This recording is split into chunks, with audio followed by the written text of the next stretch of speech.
Well, good afternoon, everybody. Actually, I think it's evening by now, so good evening. I want to talk with you for just a few minutes this evening about the idea of the rhetorical analysis, which is going to be the kind of assignment you are going to be doing for your next two assignments.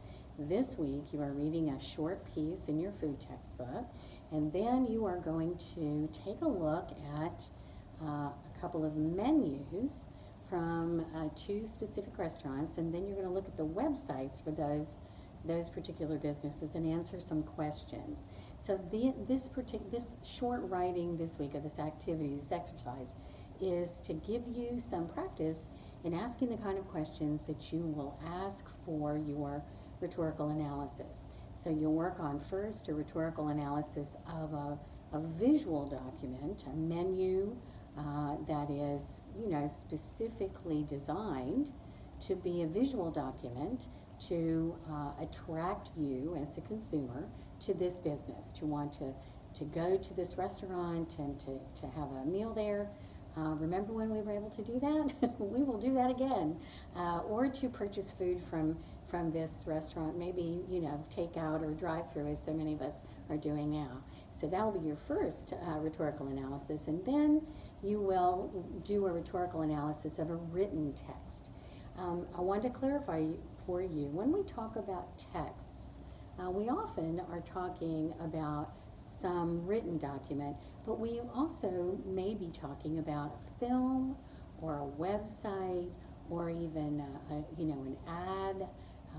Could be all different kinds of visual posters, brochures, certainly written texts, but also, as I said, videos, films, or websites, or all kinds of really visual documents as well, not always written documents. So when we talk about texts, we're talking broadly about a variety of media. Okay? So let's talk about the rhetorical situation and then how you do a rhetorical analysis based on that rhetorical situation. If you remember, we talked about this a couple of weeks ago, and we said for any kind of writing task, there is this rhetorical situation, the elements of the rhetorical situation. Now I'm going to broaden that and say, for any kind of communications task or activity, we always have a rhetorical situation and the elements of this rhetorical situation. There's always somebody who is communicating, initiating the communication, right? The source of the communication. There is always something that's being communicated, some message, and behind that message there is an intention, a purpose. What do I, as the communicator, want you to do with this information? What action do I want you to take as a result of this communication? Now, for me as a communicator, I have to decide what medium I'm going to use. Am I writing an essay? Am I sending a text? Am I creating a website or a film? Am I sending an email? I have many, many media from which I can choose which is the appropriate medium for me to use for this communication.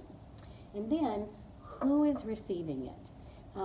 Think of the audience as perhaps a reader or a listener. Maybe this is an audio communication. It may be a viewer if this is a film or a website. Whoever is consuming this information, this communication, that's the audience. So when you do a rhetorical analysis, you want to start asking as many questions as you can about the elements in this situation. So you start with the communicator. Where is this information? Where is this communication originating? And how much do I know about that communicator? So who is that? Who is writing this? What kind of background does this writer have? What do I think this writer's intention is? What do I think this writer is attempting to achieve? What is the purpose, right, of this message? What is the message? How would I summarize it or describe it? So, for example, think about the ads that you often see on TV or in a magazine or on a website, you know that the company that makes this particular product is the originator, and you know that the message pretty much, or the intent is always going to be, please buy my product. I want you to buy my product. Now, that's the purpose, but what's the message? Is the message, if you buy this product, you will be, what, happier, more beautiful, more respected, sexier, taller, thinner? What is the promise, if you will? What is the message there, right? And then, what is the medium for this communication? You know, is it a website? Is it a print ad or an ad on TV? Is it a short film? Is it a, you know, banner behind an airplane? What is the medium for this particular communication?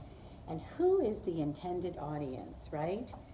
What age group is the intended audience? Is this ad more directed to males and females? Is this ad directed to an older audience, a younger audience?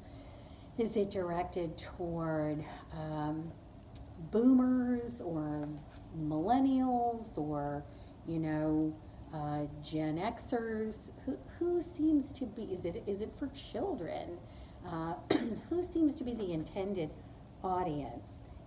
Is there more than one audience that seems to be, you know, sort of the intended audience here?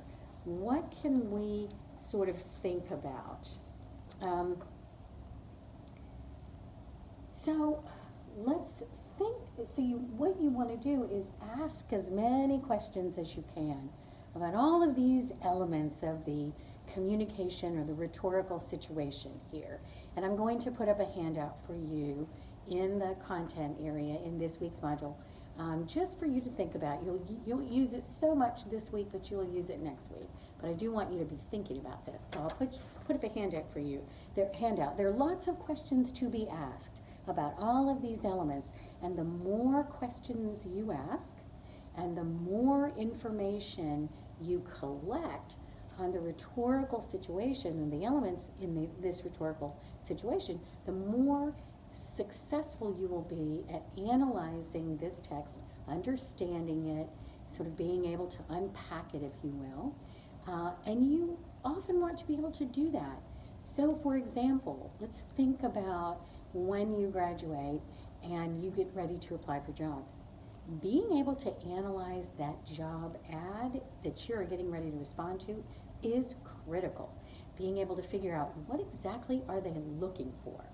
You know, how can I design my resume and my cover letter to make sure that I am responding to exactly what they want, exactly the characteristics they're looking for, you know, exactly the kind of experience they want. How can I unpack this job ad so I can respond more effectively? So that's just one example. There are lots of different opportunities for that. This is an election year, so if you want to be an informed voter, you know, a good thing to be able to do is, as you're watching those political ads, is to take a minute and sort of unpack that political ad, right? Who is that directed to? Is it directed to me or my parents or somebody else? Is it directed to the core voters for this candidate, or is it trying to persuade somebody who hasn't made up his mind or her mind yet? You know, more of an independent kind of sitting on the fence kind of a voter. And what kind of appeals are being used here? You know, am I being manipulated?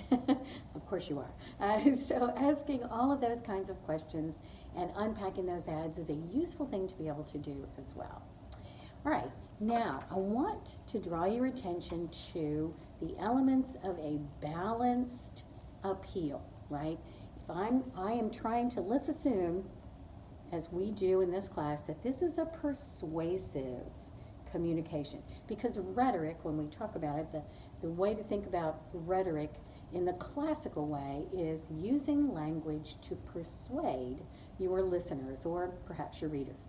So, how can I, as a communicator, use the three core elements of persuasion in a balanced way to be persuasive, And how can I, as someone analyzing a communication, how can I see and look for the elements of that persuasive appeal? So we're going to look at the 3 kinds of persuasive appeals.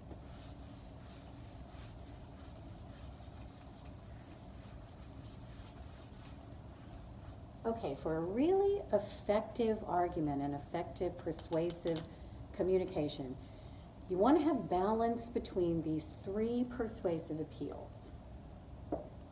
So I'm going to draw a triangle.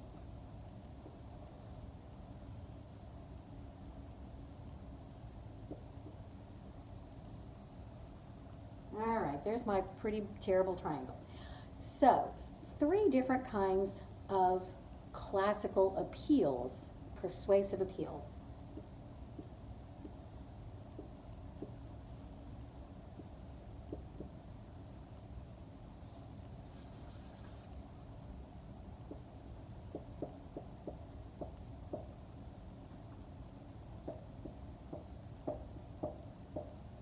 All right, so the 3 kind of classical appeals are logos, ethos, and pathos. And the most effective arguments balance these 3 kinds of appeals.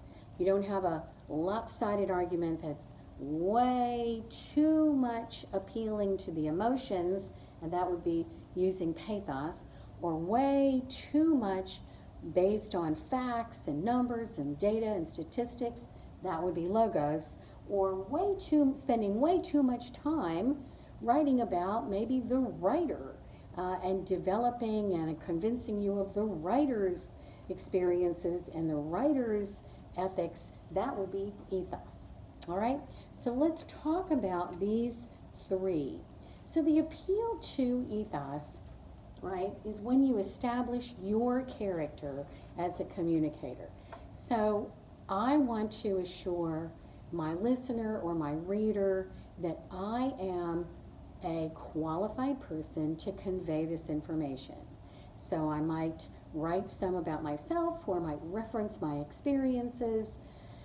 Want to make sure that the reader understands I am somebody who is a reliable source for this information. One way to do that, one reason we teach you to document your sources carefully, is because doing that reassures your reader that you are dependable, you're reliable, you're honest, right?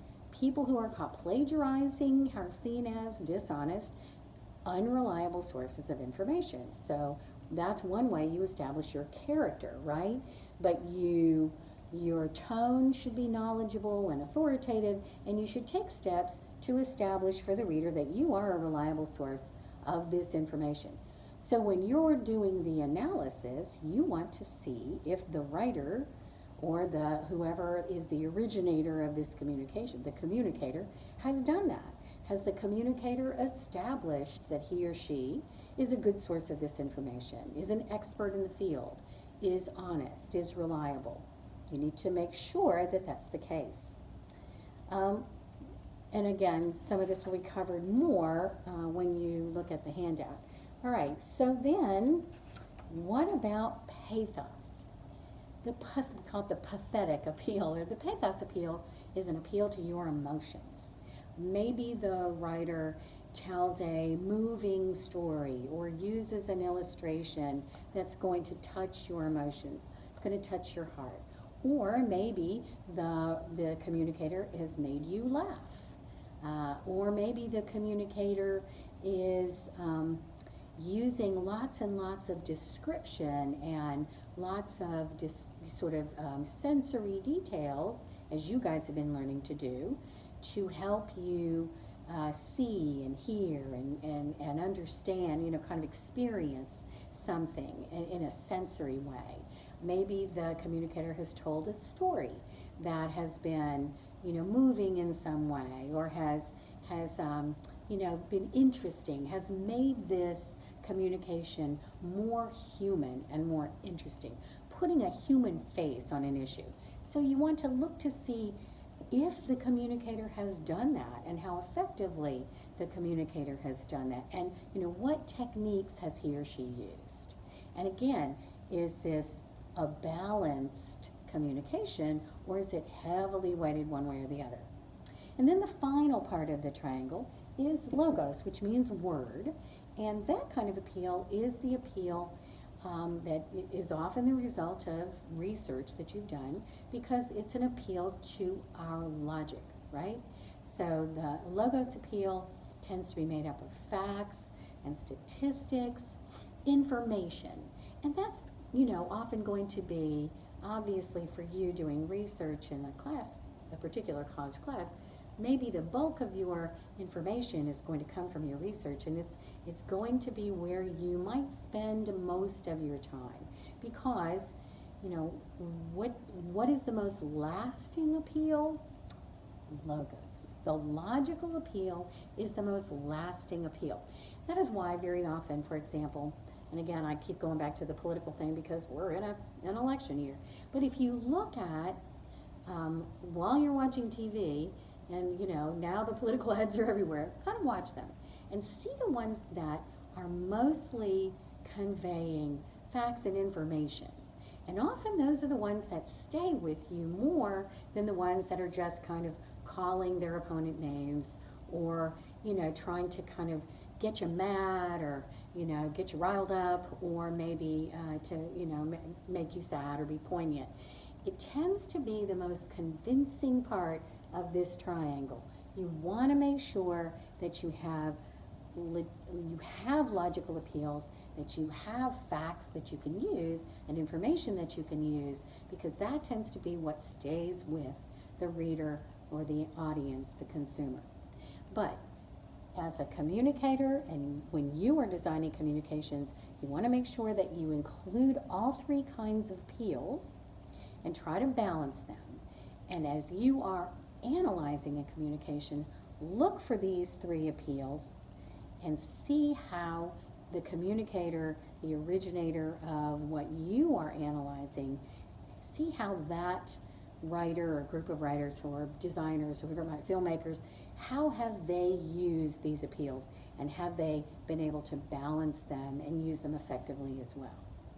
So those are the elements of a rhetorical analysis. As I said, this week you're doing a short kind of a warm-up assignment, looking at some menus and websites and answering some questions.